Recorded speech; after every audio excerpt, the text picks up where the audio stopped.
열왕기상 이제 하 이 두 역사서를 통해서 하나님께서 우리에게 주시는 말씀을 질문을 우리가 날마다 하고 있습니다. 우리가 다윗의 길을 갈 것인가, 여로보암의 길을 갈 것인가. 오늘 우리가 마주하는 이 일이 우리의 선택이, 우리의 순종이 여로보암의 길을 가는 것이냐, 아니면 다윗의 길을 가도록 다시 다잡고 붙잡고 나아가는 것이냐. 드디어 여로보암이 나왔습니다.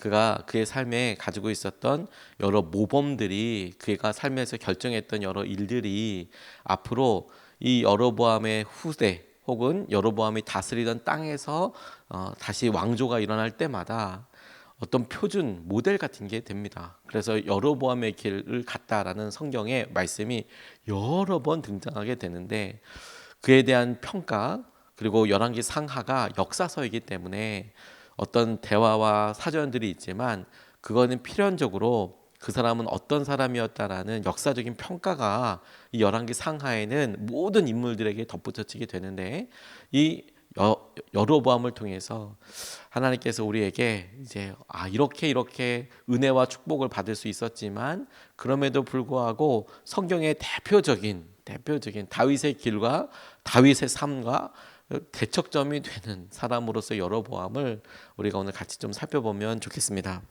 솔로몬이 여러 건축물들을 짓기 시작했습니다. 대표적인 것은 성전이 있고, 그 다음에 자기의 왕궁을 지었고, 그 외에도 지금 성경 말씀 오늘 본문에 나와 있던 것처럼 지역의 성벽들을 이렇게 다시 공사하는 일이 있었습니다.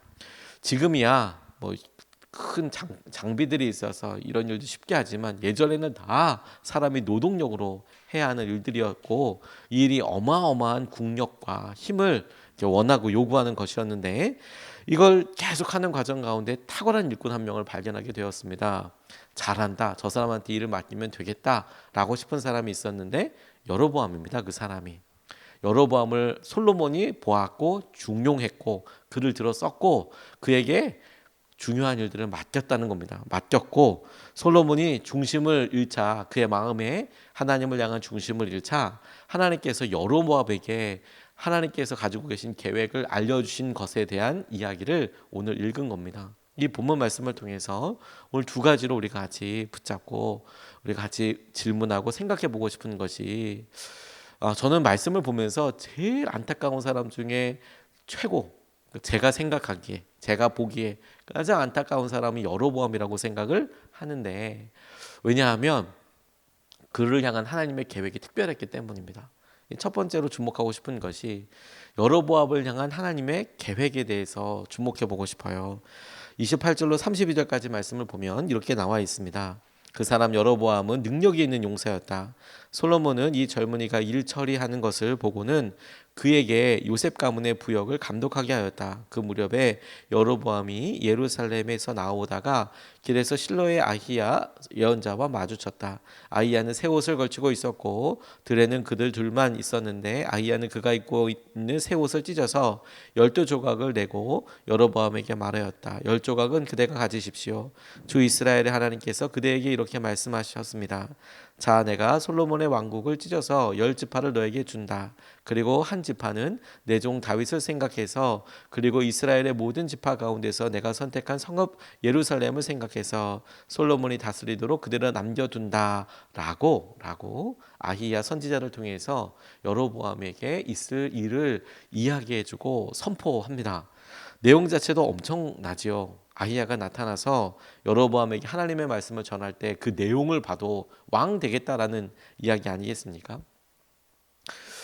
여로보암에 대한 여러 설명 가운데서 특별히 이 열왕기 상이 이야기하고 있는 짧지만 하지만 그의 성품과 그의 삶을 나타내는 단어 몇 가지가 있는데, 그가 탁월한 일꾼이었다는 거죠. 잘했다라는 거예요. 그리고 솔로몬도 그를 알고 있었고, 그에게 요셉 지파, 에브라임 지파와 므낫세 지파를 통칭하는 이 두 지파의 부역을, 일을 하도록 하는 일을 맡겼을 정도로 중용할 만한 사람이었다라고 이야기하고 있습니다.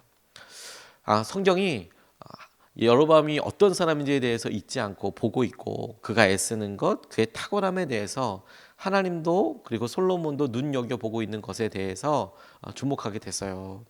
주님께서는 어느 날 하나님의 뜻과 계획을 알려주시거든요. 그럴 때 아무런 여러 상황과 계획과 이런 일들이 우리에게 뭐 그냥 완전 확 바뀌게 되거든요. 갑작스럽게 바뀔 만큼 아무런 계획이 없는 것처럼 보이다가 하나님께서 우리에게 놀라운 계획을 보여주시고 이끌어 주실 때, 오늘 여로보암에게 드러나는 특징은 뭐냐면 그가 탁월하고 꾸준하고 성실하고 인정받을 만한 사람이었다라는 거예요. 그래서 솔로몬에게도 인정받고 그에게 준비되었다라고 이야기할 수 있을 만큼 성실하고 탁월함으로 그 자리를 지켜온 사람이었다라는 것을 주목해 보고 싶어요. 하나님께서 약속을 주실 때 하나님이 그렇게 준비되고 성실한 사람에게 기회를 주시고 그를 사용하여 신다는 것이 저는 중요하다고 생각하고 하게 되었습니다. 다윗처럼 하나님께서 그냥 몇 마리 되지 않는 양을 돌보던 그런 사람을 쓰셔서 이끌어 가시기도 하셨지만, 여로보암의 경우에는 그의 삶에 있어서 탁월했고 인정받고 당시 여러 사람들에게 영향력을 미치고 있는 사람이었는데, 그에게 어느 날 갑자기 네가 왕이 될 것이다 라고 그렇게 이야기를 하셨어요. 하나님께서 우리의 삶에 우리 어떤 영역들과 어떤 모습들을 보실까, 이런 생각들을 자주 하게 됩니다. 주님 앞에 한결같은 마음, 사람들을 향하여서 섬길 때 최선을 준비하고 항상 그렇게 성실한 마음으로 있고 있는 마음, 하나님께서 이런 것들을 외면하지 않으시고 주목하시고 그것을 들어 사용하신다는 점이 중요하다고 생각하게 됐어요. 일터행전이라는 책을 쓰신 방선호 장로님에 관련된 책을 보니까 이분의 증조 할아버지 박만준 장로님에 대한 이야기가 이렇게 나옵니다. 어려서 하나님 주님을 만나고 그리고 주님을 만나고 따르겠다라는 것이 그 집성촌, 방시 집안이 살고 있는 집성촌에서는 이 엄청난 그런 논란거리가 됐답니다. 왜냐 제사를 드리지 않게 되고 하는 여러 일들 때문에 집성촌에서 말할 수 없는 어려움을 경험하게 됐답니다. 친척으로부터 가족으로부터 외면당하고 심지어 다 집성촌이니까 다 친척들이니까 모진 고초와 박해를 당하기도 하고 집성촌 나중에 쫓겨나게도 되고 뭐 이렇게 됐다는 겁니다. 당시만 해도 농업을 기반으로 하고 있었겠지요. 농업을 일제시대고 이러니까 농업을 기반으로 하고 있는데 아무도 땅을 빌려주거나 하지 않았고 어려움을 계속 경험하게 되는 거죠. 할 수 있는 기술은 별로 없었으니까. 그래서 쫓겨나서 밭도 논도 없이 어려운 삶을 살아가다가 아무도 농사지을 땅이라고 여기지 않는 땅을 개간하기 시작했다는 거예요. 개간하고 갈아엎어서 새벽부터 일찍이 부지런히 돌을 캐내고 부드러운 흙이 나올 때까지 일구고 일궈서 그러다가 계속 하다 보니까 이 돌짝밭이 옥토밭이 되더라는 거예요. 심은 곡식들이 풍작을 내기 시작하는데 그나마 그것을 보고도 해코지 않는 사람들이 있었다는 거예요. 저 잘 되나 보자 이렇게 생각해서. 그래서 집터에 불을 지르기도 하고 어찌 그럴 수 있을까 싶지만 안 좋게 보려고 하니까 계속 그렇게 안 좋게 보는 거죠. 그런데 하나님께서 초자연적인 간섭하심을 이렇게 이끌어 주셔서 이상하게 이 박만준이라는 땅은 이 박만준 장로님이 그때는 젊은 사람이었을 테니까 그 경작하는 땅은 초월적인 은혜가 있는 거예요. 그래서 거기 그 땅만 풍작이 일어나게 되는 거예요. 열심히 일하기도 했지만 풍작을 거두게 되니까 나중에는 가만히 보니 너도 나도 이 박만준 장로님한테 서로 이제 빌려주려고 우리 땅 좀 네가 해라. 우리 땅 좀 네가 소작을 해라. 이렇게 맡겨주려고 했다는 겁니다. 그래서 경제적으로 회복되기 시작하고 심지어 이걸 지켜본 집성촌 어른들도 다시 인정하고 집안으로 받아들일 정도였다는 거예요.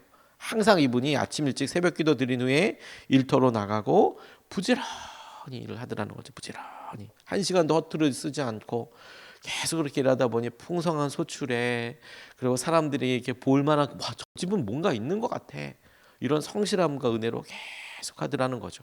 하나님께서 이분이 갖고 있는 믿음과 이 부지런함을 쓰셔서 그 손주가 우리나라 교회사에 되게 유명한 방지일 목사님이라고 100살이 넘도록 사역하시면서 뭐 선교 활동도 하시고 설교 활동도 하시고 이런 분들을 계속 있게 되고 하나님께서 그 가정을 쓰시고 이끌어 주시는데 그 성실함과 날마다 열심히 일하는 것을 보시고 그 가정을 축복하시고 이끌어 주시고 인도해 주시더라.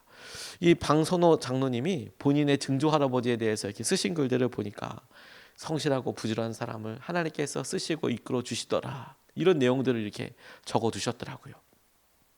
하나님께서 여로보암처럼 자기의 일과 자기의 일에 성실을 다하는 사람을 잊지 않으세요. 그래서 갑자기 그에게 하나님께서 나타나셔서 아히야를 통해서 네가 왕이 될 거야 라는 약속과 계획을 주시더라는 거죠. 저는 이런 생각을 해봤어요. 여로보암이 앞으로 어떤 삶으로 변하게 될지 우리가 살펴보게 되겠지만, 그렇게 변하기 전에 여로보암의 모습을 볼 때 하나님께서 그를 이스라엘의 왕으로 세우실 때 아무런 이유 없이, 아무런 갖춤 없이 그냥 세운 게 아니라 그가 열심히 자기에게 맡겨진 일 하나, 그거 하나 보시고 앞으로 그가 어떻게 변하는지는 아직 나타나지 않으니까 지금 있는 그 모습 가지고 왕으로 쓸 만큼 그의 성실함이, 그의 사람됨이, 그가 일하고 있는 것이 좋아 보였다라는 거예요. 우리도 똑같이 변하기 전에 여로보암의 입장에서 보면 하나님께서 우리를 향한 계획을 알려주시고 이끌어 주실 때 뭐 보시겠나 하는 것에, 하나님 우리 삶에 맡겨진 여러 일들과 하는 일에 성실함과 꾸준함과 탁월함과 이런 일들을 지켜보시겠구나. 오늘 그것을 붙잡고 하나님, 당신께서 우리를 향한 계획을 붙잡고 우리를 이끄실 때 우리가 오늘도 성실함과 꾸준함으로 주님이 행하시는 은혜를 보게 해 주십시오. 이렇게 기도하고 붙잡고 싶어요.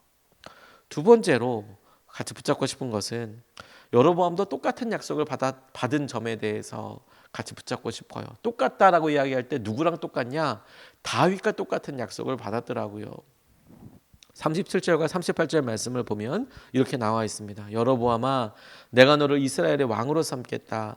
너는 내가 원하는 모든 지역을 다스릴 것이다. 내가 나의 종 다윗이 한 것과 같이 내가 명령한 모든 것을 따르고 내가 가르친 대로 살며 내 율례와 명령을 지켜서 내가 보는 앞에서 바르게 살면 내가 너와 함께 있을 것이며, 내가 다윗 왕조를 견고하게 세운 것 같이 내 왕조도 견고하게 세워서 이스라엘을 너에게 맡기겠다고 이야기하고 있습니다.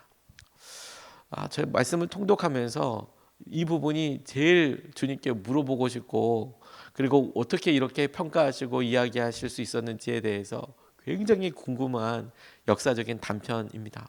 이 비슷한 시기를 성경에는 역대상하에도 나와 있는데, 이 역대상하는 남유다를 중심으로 해서 나와 있기 때문에 북이스라엘의 중심이었던 이 여로보암에 대해서는 거의 많이 나오지 않습니다. 그런데 여로보암에 대해서 구체적으로 예언과 그런 말이 나와 있는 이 열왕기 상을 보면, 지금 우리가 읽었던 말씀을 보면 다윗과 비교해서 이야기하고 있는 거예요. 여로보암도 다윗과 똑같은 약속을 받았다라는 점에 대해서. 다윗이 받은 약속이 뭔데요? 그가 다윗의 길을 간다면, 다시 말해서 다윗이 보여줬던 하나님을 신실하게 따르고 하나님의 말씀을 온전히 따르는 삶을 살면, 그러면 하나님께서 다윗에게 말씀하셨던 것처럼 여로보암과 함께 하실 것이다라고 말씀하셨어요. 여로보암과 함께 하실 것이다. 그리고 그의 왕조를 견고하게 세우실 것이다라고도 말씀하고 계세요. 지금 그의 왕조라고 이야기하는 것은 여로보암이 세우게 될 왕조, 여로보암의 자녀들, 자손들에게 다윗에게 말씀하셨던 것처럼 함께 하겠다라고 말씀하고 계세요. 네가 나의 율례를 잘 따르고 명령을 잘 따르면 다윗과 함께 했던 것처럼 너한테도 그렇게 함께 하겠다라고 말씀하고 계시는 겁니다. 전 이게 굉장히 좀 충격적이었어요. 솔로몬의 타락과 죄에 대해서 집중했고 그의 삶이 어떤지를 보았지만, 그렇다고 해서 하나님께서 여로보암에게 지금 이야기하실 때 너 앞으로 어떻게 될 거고, 뭐 너희 12지파 중에서 10지파가 너를 섬기고 2지파는 솔로몬의 자녀들이 하게 될 거고 회복하게 될 거고, 솔로몬 다음 때에 그렇게 나라가 갈라지는 일이 있을 거고, 이런 여러 이야기를 한 것에 대해서는 그렇구나, 다윗에게 하신 약속이 있으니까. 그런데 여로보암에게 직접 하신 이야기를 들어보면, 네가 주님의 율례와 법규를 따르면 다윗에게 허락하셨던 것처럼 너에게도 함께 할 거고 너의 왕조를 그렇게 세워주겠다라고 이야기하고 있는 거예요. 그러니까 저는 이 말씀을 그대로 보고, 와, 여로보암이 어마어마한 기회를 잡았구나. 그런데 여로보암이 그거 못 잡은 거구나. 여로보암이 그게 어떤 것인지 알지 못했구나. 마치 에서가 장자로 태어나서 와 자기에게 주어진 여러 축복과 은혜에 대해서 당연하게 생각하고 그것을 경홀하 아주 낮게 여겼던 것처럼 중요하게 생각하지 않았던 것처럼 여로보암은 장자로 태어난 것은 아니었지만 자기에게 주어진 이 어마어마한 은혜의 기회를 그렇게 중요하게 생각하지 않았던 것 같아요. 뭐가 중요한 건지를 몰랐던 것 같아요. 어떤 면이 중요한 건지 몰랐던 것 같아요. 어떤 면이 중요한 겁니까? 하나님이 함께 하시고 하나님께서 말씀을 주셨다는 것, 따를 수 있는 언약을 주셨다는 것이 중요한 거였어요. 왜? 그의 왕조가 든든히 서고 그에게 축복으로 다가가게 되는 통로는 하나님이 함께 해주시는 것과 하나님께서 하신 말씀을 지키는 것에 따라서 그 축복과 은혜와 왕조와 여러 약속들이 이루어지는 거거든요. 그가 얼마나 부유해지고 부강해지고 지혜롭게 하고 주의 나라들과 정치를 잘하느냐가 아니었고, 그게 아니었고 하나님이 함께 해주시고 하나님의 말씀대로 살게 될 때 너는 그런 은혜를 받게 될 것이다 라고 약속하고 계시는 거죠. 그런데 그가 그거 생각 못했어요. 똑같은 약속을 받았습니다. 다윗의 길, 곧 하나님께서 기뻐하시는 길을 갈 것인지, 우리가 원하는 삶을 그냥 우리가 원하는 대로 살 것인지, 오늘의 삶이 우리의 미래를 결정하게 될 거예요. 앞으로 우리가 보게 될 여로보암의 여러 일들과 삶을 통해서 우리가 살펴보게 될 거예요. 근데 똑같은 약속과 똑같은 은혜를 받았다는 점은 우리에게 굉장히 중요한 것을 바라보게 합니다. 아브라함이 하나님 앞에 언약을 받지요. 400년 후에 일이 놀랍게 이루어지게 됩니다. 다 알고 있는 내용입니다. 그런데 아브라함이 그 약속을 받았을 때만 해도 이것이 약속일 뿐 실제가 되지 않으니까 아브라함의 자손들이 누리게 될 땅과 그 약속이 몇백 년, 몇천 년 이후에 어떻게 이루어지고 실제하는지 아브라함이 다 상상했을 거라고 생각하지는 않습니다. 그가 다만 하나님께로부터 약속을 받았을 때에는 약속이고 그가 날마다 살았던 것은 계속해서 그 약속 가운데 머무는 아주 일상적이고 지극히 반복적인 일이었을 거예요. 근데 그 약속이 어마어마한 일로 하나님께서 주신 축복과 은혜를 누리게 된 것을 역사가 지나 보니 우리는 중요한 삶의 모범으로 모델로 아브라함을 볼 수 있죠. 400년짜리 약속을 보고 엄청난 일이 이루어진 것을 알 수 있죠. 그런 약속을 하나님께서 마치 다윗에게 어마어마하게 주셨던 그 약속을 여로보암에게 주신 것처럼 주님은 우리에게도 똑같이 주실 거라는 생각을 하게 됐어요. 그런데 어떤 사람은 그 약속을 믿고 여전히 아브라함에게 하셨던 약속을 너 본토 친척 아베 집을 떠나서 내가 내게 보여줄 땅으로 가라라는 하나님께서 부르시고 약속하신 것들을 여전히 지금도 말씀하시고 약속하실 터인데 다윗에게 주신 약속을 여로보암에게 하듯이, 그런데 아브라함에게 주셨던 그런 약속과 성경의 모든 약속들이 우리에게 주어질 때 그 약속을 붙잡고 나아가는 사람은 많지 않더라. 그것을 의지하고 살아가는 사람은 많지 않더라. 그것을 끝까지 유지하는 사람은 많지 않더라. 제게 여로보암은 그렇게 다가왔어요. 저는 이해가 안 됐거든요. 어떻게 여로보암에게 다윗에게 하셨던 그런 약속을 그렇게 하십니까? 물론 우리가 여로보암의 삶을 모르고 잘 알지 못하니까 다윗은 아주 자세하게 나와 있어서 이랬구나 저랬구나 알고 있지만 여로보암도 다윗과도 같은 삶이었을까요? 라고 생각하기에는 여로보암에게 특별한 은혜가 있었나 보다고 생각할 수밖에 없겠지요. 그런데도 하나님은 다윗에게 하셨던 약속을 하고 계세요. 하나님의 은혜가 그에게 임하지요. 그것을 믿고 안 믿고는 여로보암에게 달려있는 거예요. 우리에게도 그렇지 않습니까?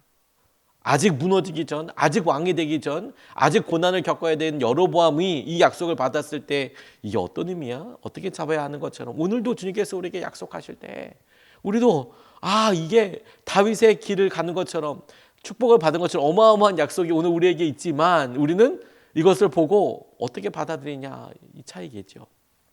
무디가 여러 다른 친구들과 함께 회개와 기도하는 이런 모임을 교제할 때 헨리 바알이라는 분이 이렇게 이야기했대요. 이 세상에 아직 온전히 헌신된 한 사람이 없더라. 하나님께서 온전히 헌신된 한 사람이 나타나면 하나님께서 그를 통해서 그와 함께 그를 위해 그 안에서 얼마나 큰 일을 하실지 세상은 다 알지 못할 것이다.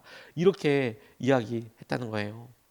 무디가 이 말에 깊은 감명을 받았대요. 왜냐하면 이것이 훌륭한 설교자인 찰스 스펄전 목사님의 설교를 듣고 어떻게 반응했는지 그 내용이었거든요. 서로 이야기하다 보니까 아직까지 주님을 향해서 온전히 헌신된 사람이 없다. 그 한 사람으로 이루실 일은 능히 상상도 할 수 없을 거다. 그래서 그 무디가 결정한 게 그랬대요.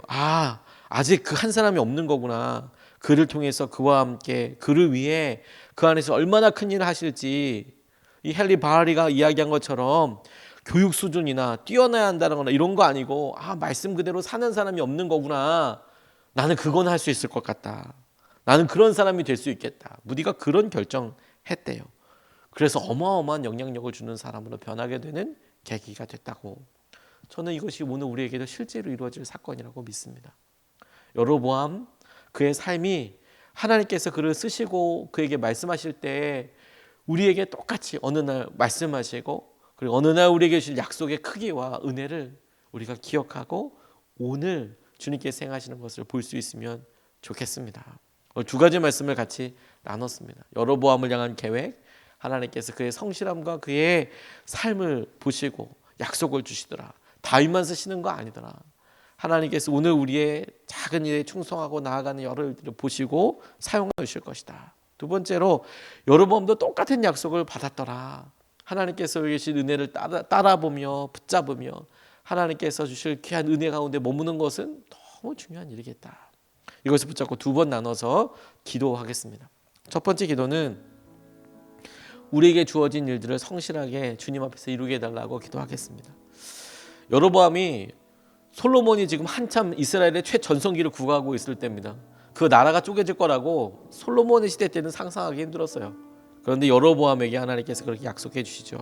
우리에게 주어진 일들 성실하게 하는 것, 주님께서 우리에게 마치 몇 한 마리 되지 않는 양을 돌볼 그 다윗을 보고 골리앗을 통해서 역사적인 무대로 일으키듯이 우리에게도 똑같이 우리에게 주어진 일들과 여러 일들에 성실하게 나아가게 될 때 주님 앞에서 이것이 은혜가 되고 복이 되고 열매가 되게 하실 것입니다. 우리에게 주어진 일들을 성실하게 주님 앞에서 이루게 하시고 감당하게 하여 주십시오. 우리가 첫 번째로 같이 함께 기도하시겠습니다.